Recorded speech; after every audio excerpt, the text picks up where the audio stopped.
Varicose వ్యాధితో బాధపడుతున్నారంట. తక్కువ ఖర్చుతో ట్రీట్మెంట్ కావాలి అనుకుంటే ఎవిస్ హాస్పిటల్ని సంప్రదించండి. నమస్తే రమ్మగారు. నమస్తే చే రమ్మగారు, ఏదైనా చందమామ కథ చెప్తారా? పూర్వం ఒక రాజుగారికి ఒక అత్యున్నత పదవి సృష్టించి ఎవరికైనా ఇవ్వాలి మన వాళ్ళల్లో అని ఆయన ఫీలింగ్ అనమాట. అయితే ఆయన ఏం చేశాడు, ఊళ్ళో ఉన్న పురోహితులు అర్చకులు వాళ్ళలో గొప్పవాడు, బాగా పేరెన్నిక గలవాడు, చాలా ఉద్దండ పండితుడు అట్టా వెతికిచ్చాడు. మామూలుగా ఇవన్నీ సెన్సెసేగా, అంతే. అందరూ చెప్పే పేర్లలో ఇంచి ఓ 10 మందిని సెలెక్ట్ చేసి అందులో ఒకళ్ళని తాసేసి ఒకళ్ళని తీశారు. ఆయన ఒక పురోహితుడు, ఆయన చాలా గొప్పవాడు, మంచి మాట్లాడతాడు, పర్వాలేదు.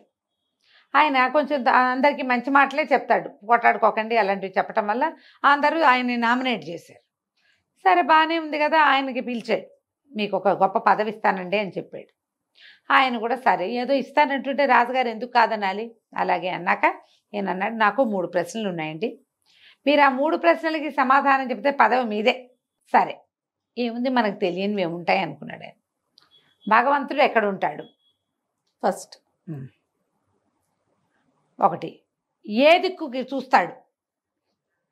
భగవంతుడు ఏం చేయగలడు, ఏం చేస్తాడు? ఈ 3 అడిగాడు.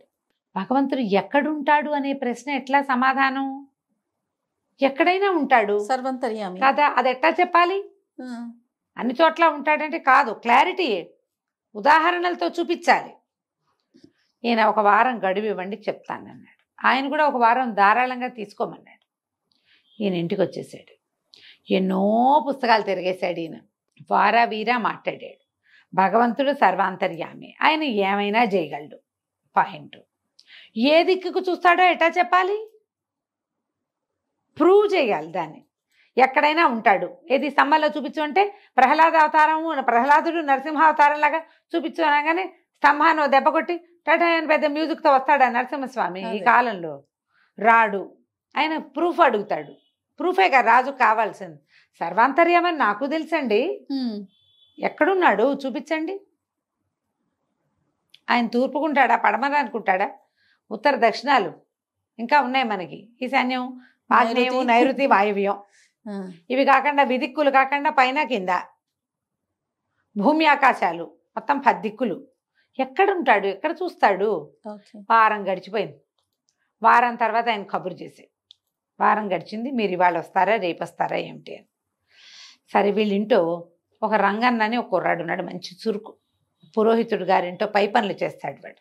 వాడు లోపలికి వార్త తెచ్చాడు, అయ్యగారండి మరి రాజుగారు రమ్మంటున్నారు, మీరు ఎప్పుడు వస్తారని అడుగుతున్నారండి. 2 భట్లు వచ్చారు, 2 కత్తిడాలు బుచ్చుకొచ్చారు, మీరు వస్తామంటే పల్లకి తెస్తారటండి.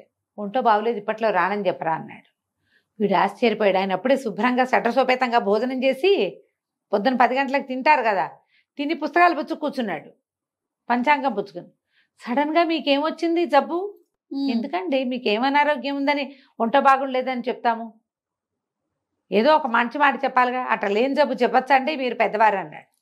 అనేసరికి ఏం చెయ్యను రా, ఆయన ప్రశ్నలు అట్టా ఉన్నాయి, ఏదో అట్టా టలాయించి ఒక 4-5 రోజులు గడిపి పెద్దమ్మాయి గారు ఊరు వెళ్ళిపోతాను రా అన్నాడు.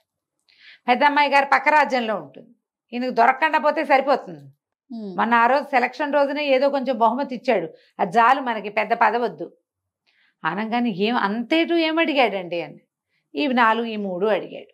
అడగంగానే ఈయన అన్నాడు, రంగడు కాదండి, మా ఇంట్లో కుర్రాడు ఉంటాడు శిష్యుడు అని చెప్పండి, వాడు సమాధానం చెప్తాడని చెప్పండి, ఇంతోటి ప్రశ్నలకి మీరు రావటం ఎందుకు, నేను చెప్తా అనగానే ఆయన హడిలిపోయాడు. ఇదేమిట్రా నాయన నువ్వు ఎట్టా చెప్తారు? నేను చెప్తాలేండి, మీకు తెలీదు, నేను చెప్తాను, మా శిష్యుడు వస్తాడని చెప్పండి, 1 వాక్యం అంతే. ఈయన కాగితం రాశాడు తాటేకు మీద, శిష్యుడు అస్వస్థతగా ఉంది కొద్దిగా, మా శిష్యుడు వచ్చి మీకు సమాధానం చెప్పగలడు, వీడే మా శిష్యుడు అని రాశాడు. ఈ కాగితం తెచ్చేవాడే మా శిష్యుడు. కుర్రాడు రంగడు కొంచెం శుభ్రమైన బట్ట కట్టుకుని వాకిట్లోకి వెళ్ళాడు. నేనే వస్తున్నా పదండి అన్నాడు. అనేసరికి సైనికులు 2 ఒక పల్లకి తీసుకొచ్చారు. వెళ్ళి కుర్రాడు పల్లకిలో కూర్చున్నాడు మనవాడు. వెళ్ళాడు. ఈయనకి పురాతన శిష్యుడు, వీడు పనివాడు కాదు, ఏదో పేద కుటుంబం నుంచి వచ్చి ఇక్కడ ఉన్నాడనమాట. కొంత ఏదో చదువుకున్నాడు, అంత గట్టిగా కాదు, ఆటకాయ చదువు పడిది. సరే సభలోకి తీసుకుపోయారు. తీసుకెళ్ళాక కాగితం రాజుగారికి సమర్పించాడు. రాజుగారు ఇట్టా చూశాడు. నువ్వేనేమిటో అన్నాడు. నేనేనండి అన్నాడు రంగడు. అనగానే సరే ఇప్పుడు ఏం చేయమంటావు చెప్పు సమాధానం. భగవంతుడు ఎక్కడుంటాడు అనగానే కుర్రాడు అన్నాడు, అయ్యా ఇప్పుడు భగవంతుడు ఎక్కడుంటాడు అనే అతిపెద్ద ప్రశ్నకి సమాధానం చెప్పేది నేను కదా. అంటే నేను చెప్పేవాడిని, అంటే నేను గురువుని. మీరు వినేవాళ్ళు కదా, మీరు తెలుసుకుంటారు. వినేవాడు తెలుసుకునేవాడు ఎవడు? శిష్యుడు. కాబట్టి మీరు ఇక్కడ కూర్చుని మీరు కూర్చున్న చోట నన్ను కూర్చోబెట్టండి. రాజుగారికి కొంచెం ఉత్సాహం వచ్చింది, ఏదో వెరైటీగా ఉంది. పాయింటే, వీడే కదా మన గురువు, ఇప్పుడు వాడేగా మనకు తెలియని ఈ విషయాన్ని చెప్పబోతున్నాడు. సరేనని ఈయన్ని తీసుకుపోయి ఈ రంగండి రాజుగారు కూర్చునే సింహాసనం మీద కూర్చోబెట్టి తను పోయి ఈయన గురువుగారిని ఈ కుర్రాన్ని కూర్చోబెట్టే ప్లేస్లో కూర్చోబెట్టారు. గురువుగారి ప్లేస్ అనమాట అది. అక్కడ కూర్చోబెట్టాడు. తను అక్కడ కూర్చున్నాడు. కూర్చున్నాక ఇప్పుడు చెప్పండి అన్నాడు. సరే, ఒక దీపం తెప్పించండి. ముందు దీపం కాదు, ముందు ఒక పాల గిన్నె, ఒక గిన్నెడు పాలు తెప్పించండి అన్నాడు. ఈయన ఆర్డర్ ఇచ్చాడు. ఒక పాత్ర, వెండి పాత్ర నిండా పాలు పట్టుకురండి అని. పాత్ర తెచ్చి సభా మధ్యంలో పెట్టారు. అయ్యా ఇప్పుడు ఏం ఆజ్ఞ అన్నాడు. ఇవి ఏమిటండి అని అడిగాడు శిష్యుడు. అడిగితే రాజుగారు అన్నాడు, పాలండి అన్నారు. ఇందులో వెన్నుందా? ఉందండి. ఎక్కడుంది అని అడిగాడు. పాలల్లో ఎక్కడ ఉంటుంది వెన్న? పాలంతా ఉంటుంది. రాజుగారికి ఆశ్చర్యం వేసి, పాలలో ఒక చోట ఎట్లా ఉంటుంది? మొత్తం ఉంటుందండి అన్నాడు. మరి భగవంతుడు కూడా అంతే. ప్రపంచంలో ఒక చోట ఎందుకు ఉంటాడు దేవుడు? ప్రపంచమంతా నిండి ఉంటాడు. పాలల్లో వెన్న ఎలా ఉందో అట్లా భగవంతుడు ఈ ప్రపంచమంతా వ్యాపించి ఉంటాడు. వ్యాపనశీలుడే భగవంతుడు. ఎట్లా పాలల్లో ఒక ప్రాంతంలో వెన్న ఉండదో అట్టా భగవంతుడికి ఒక ప్రాంతం అని లేదు. నువ్వు నేను పిల్లామేక గొడ్డు గోద తేడా లేదు. స్తంభము గోడ పిడక అన్నిట్లలోనూ ఉంటాడు భగవంతుడు. సర్వాంతర్యామి. అంతేనండి అన్నాడు. చాలా సాటిస్ఫై అయిపోయాడు. సభాసదులందరూ చప్పట్లు కొట్టారు. సరే, బాగుంది. ఈ సర్వాంతర్యామిగా ఉండే భగవంతుడు ఏ దిక్కుకు చూస్తాడో చెప్పాలి. రెండోది, సరే పాలు పట్టుకెళ్ళిపోండి అన్నాడు. పాలు పట్టుకుపోయారు. ఈ రెండో ప్రశ్నకి సమాధానం అండి అన్నాడు. ఒక దీపం తెప్పించండి. సరే, దీపం పట్టుకొచ్చారు. ఒక ప్రమిద, దాన్ని నిండా నెయ్యి పోసారు. చక్క పెద్ద ఒత్తేసి వెలిగించారు. దాన్ని మధ్యలో పెట్టారు. మొత్తం సభాభవనం తలుపులన్నీ మూసేసి దీపాలు ఆర్పేయండి అన్నాడు.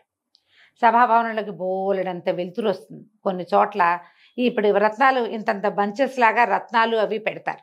బయట నుంచి వచ్చే డే లైట్ వాటి మీద పడి ఇట్లా వెలుగు వస్తుంది అనమాట.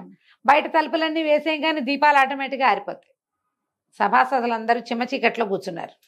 ఒక క్షణం తర్వాత ఈ దీపం తగతగలాడుతోంది కదా, మొత్తం అంతా వెలుగొచ్చింది. ఇప్పుడు ఇది అబ్బాయి అడిగాడు, మీ రెండో ప్రశ్నకి సమాధానం అండి. ఈ దీపం ఏ వైపుకు చూస్తోంది? దీపం పెడితే దాని వెలుగు ఒకవైపుకైనా వెళ్తుంది కాదే, దాని చుట్టూతో అన్ని వైపులకి ఉంటుంది. భగవంతుడికి దిక్కు లేదు, అన్ని దిక్కులా ఆయనే ఉంటాడు. ఈ లోపల ఏమైంది? ఈ సమాధానం అయింది. డాక్టర్ గారు, మన రాజుగారు సంతోషించారు. సరే అని దీపం పట్టుకెళ్ళారు. అన్ని తలుపులు తీశారు. గురువుగారికి భయం వేసింది. ఈ పురోహితుడికి కుర్రాన్ని పంపాడు కదా, వీడేం చేసేస్తున్నాడోనని భయంతో ఆయన సభలోకి వచ్చాడు. రండి రండి అన్నాడు రాజుగారు. గురువుగారు కూర్చోవాల్సిన ప్లేస్లో రాజుగారు కూర్చున్నారు. అందుకని జనరల్గా కుర్రాళ్ళంతా కూర్చుంటారు కదా సభాసదులు, తమరు కాసేపు అక్కడ కూర్చోండి అని అక్కడ కూర్చోబెట్టారు. ఇప్పుడు మూడో ప్రశ్న, భగవంతుడు ఏం చేస్తాడు? ఏం చేస్తాడు భగవంతుడు? కుర్రాడిని వాడు. భగవంతుడు చాలా చేస్తాడండి. రాజుని రంగణ్ణి చేశాడు, రంగణ్ణి రాజుని చేశాడు, గురువుని రంగణ్ణి చేశాడు. అంతేగా? మిమ్మల్ని ఏమో ముందు గురుస్థానంలో కూర్చోబెట్టాడు, నన్నేమో రాజస్థానంలో కూర్చోబెట్టాడు. అసలు నీకు నాకు కూడా గురువు అయిన వాడేమో స్టూడెంట్స్ కూర్చునే ప్లేస్లో కూర్చున్నాడు పోయి. ఇది చేస్తాడు భగవంతుడు, ఏదైనా చేస్తాడు. రంగడు రాజు అయిపోయాడు ఇప్పుడు. అంతేగా? ఆనంగానే సభాసదులు చప్పట్లు కొట్టారు. రాజుగారు ఆశ్చర్యంతో ఆనందంతో పరవశించిపోయాడు. నిజం కదా, భగవంతుడు చేయలేనిది ఏదైనా ఉందా? రోడ్డు మీద పోయేవాడిని కింగని చేస్తాడు, పరీక్షలు తప్పిన వాడిని కూడా పెద్ద అధికారిని చేయగలడు, అది వేల మందికి అన్నం పెట్టే సంస్థలకి అధిపతిగా చేయగలుగుతాడు భగవంతుడు. ఆయన చేయలేనిది ఏముంది? వీడి ప్రతిభ కాదు కదా. ఆయన ఒప్పుకుంటే ఆయన చాలా సంతోషించి, మీ శిష్యుడి వల్ల ఇంత పని జరిగింది, మీ శిష్యుడికే ఇంత తెలివి ఉంటే గురువు గారికి ఎంత తెలివి ఉండాలి అని ఇంకా ఆలోచించి గురువుగారికి పట్టం కట్టి ఆ రంగడు అంతకుముందు ఏదో గురుగారింట్లో పనిచేస్తూ 2 ముక్కలు చదువుకున్నాడు, కానీ బాగా ఎక్కువ ముక్కలు చదువుకునే అవకాశాన్ని ఇచ్చి వాడిని తన మంత్రుల్లో ఒకటిగా చేసుకున్నాడు రాజు. బాగుంది కదా సూపర్. కథ కంచికి మనం ఇంటికి. తెలివితేటలు. నమస్తే. నమస్తే.